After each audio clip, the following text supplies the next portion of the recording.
Vamos lá então, pessoal. Vamos continuar nossas aulas sobre Brasil Imperial. A gente vai falar hoje sobre a crise do primeiro reinado. Na última aula nossa, eu falei sobre a independência da América Portuguesa, o caso do Brasil, né? Falei como se deu esse processo, falei como se dá a construção do país após a independência, né? E falei, inclusive, sobre a Constituição brasileira.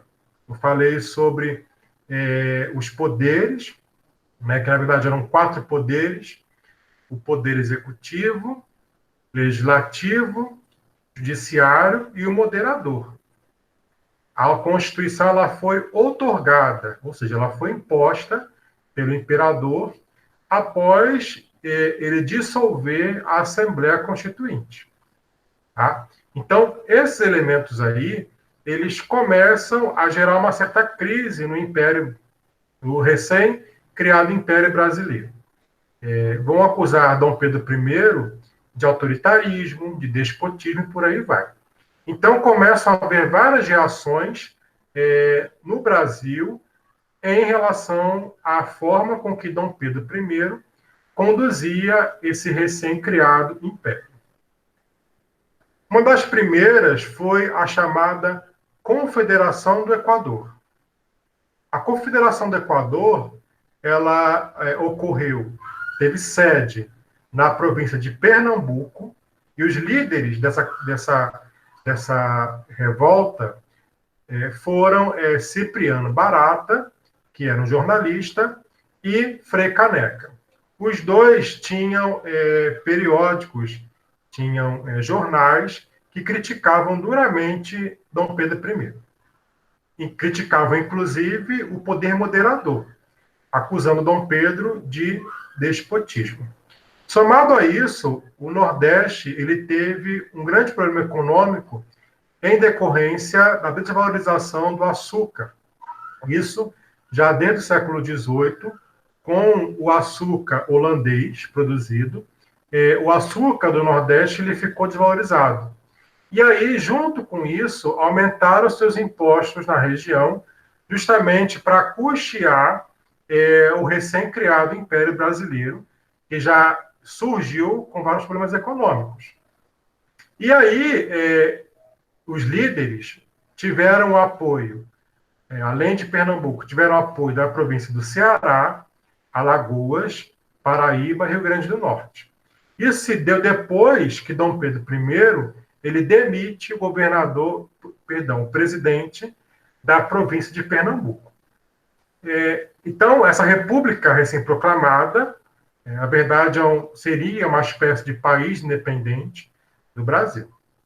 Só que esse movimento ele vai ter umas divergências, principalmente no tocante à questão da escravidão. Os líderes eram favoráveis à abolição, só que grande parte era formada pela elite da época e não eram favoráveis ao fim da escravidão. E aí o que acontece? Dom Pedro I, para reprimir esse movimento, ele vai pegar um empréstimo com a Inglaterra de 1 milhão de libras, e ele vai, então, contar, inclusive, com o apoio da Marinha Britânica para reprimir o movimento, que inicialmente até tentou resistir, mas não conseguiu. O poder bélico que Dom Pedro I promoveu contra o movimento acabou vencendo, e aí, no caso, Frei Caneca foi executado, principalmente, que é um dos símbolos dessa Confederação do Equador. Além disso, teve uma outra questão também que contribuiu para essa crise do Império Brasileiro, que é a questão da Cisplatina. Não sei se vocês sabem, mas durante um tempo, essa região aqui, que eu estou circulando aqui, ó, a província Cisplatina, onde hoje é o Uruguai, que é um país independente, pertencia ao Brasil. Dom João VI, ele chegou a anexar a Cisplatina ao Brasil. E o que acontece? A região, ela reivindicava a independência. E ela vai ter o apoio da Argentina. Com isso, Dom Pedro I promove uma guerra para tentar continuar dominando a Cisplatina e não consegue. Eles, então, se tornam independentes e aí Dom Pedro, então, ele tem uma derrota considerável ao perder a província cisplatina. Outra questão também, com essa crise do Império, é a disputa do trono português.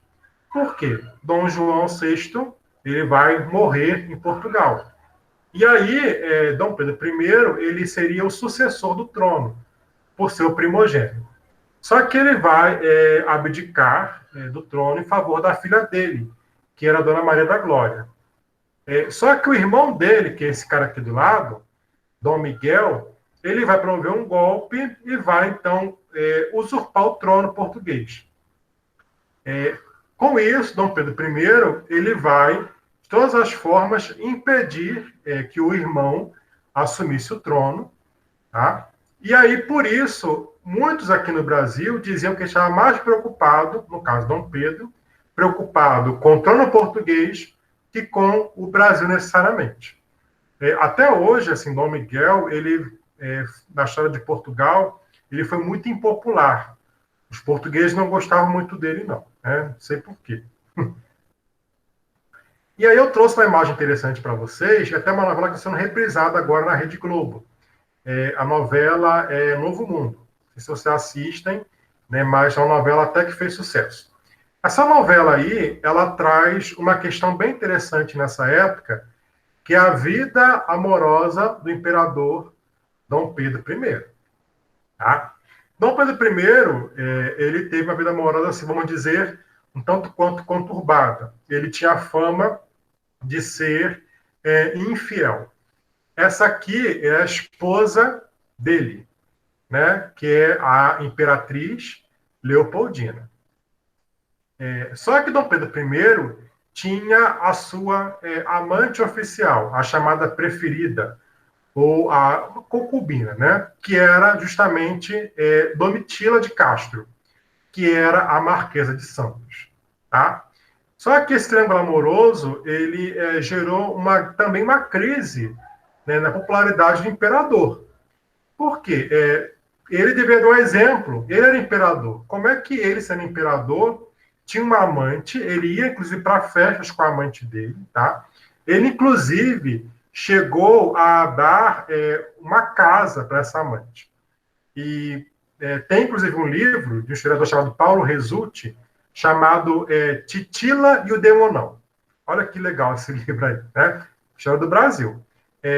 Ele chamava a sua amante de Titila e se colocava nas cartas que ele escrevia para ela, eram cartas até assim de cunho erótico, ele se autotitulava de Demonão.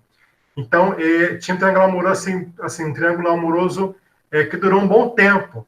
Inclusive, a imperatriz, ela morreu, ela teve vários filhos, e perdeu 2 filhos. Ela teve uma vida assim, muito complicada, e ela morreu assim, bem jovem.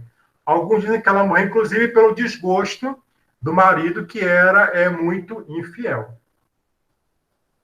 E aí, vamos lá. A crise e a abdicação do Império. A crise ela foi um somatório de vários problemas que o Brasil teve com a condução de Dom Pedro I.